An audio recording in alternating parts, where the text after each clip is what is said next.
Okay, small banks versus big banks. I guess you got to define what a small bank is and a big bank. Well, typically the big four are classified as the major lenders in the market. So Commonwealth Bank, ANZ, Westpac and NAB fit that criteria.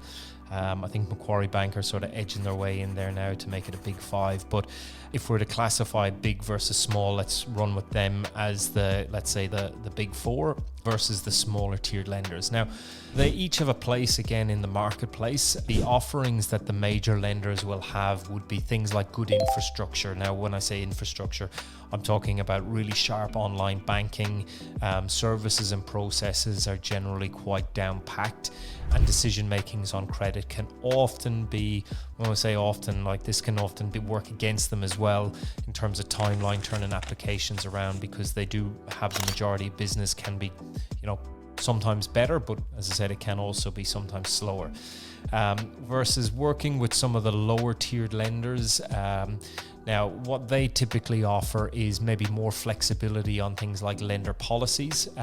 So, for example, if you've ever, or maybe you're self-employed, maybe there's a lender out there that's more favorable towards the self-employed market, or if there's anyone who has sort of bad credit history, there's other lenders out there that will be definitely more favorable in that space.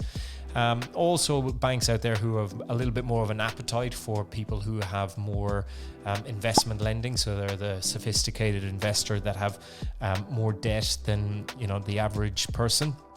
And the big four, they don't have serviceability in their portfolio to add to that, whereas some of the other lenders would have more of a favorability or appetite to take on that customer.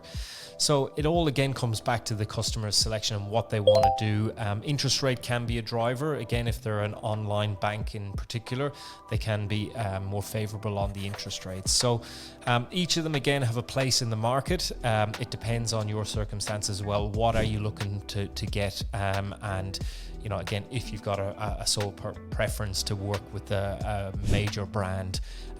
Me personally, I like to give the choice, ask the question, do you have any preference in lender? And if the answer to that is no, then we'll put all cards on the table for customers to make the choice.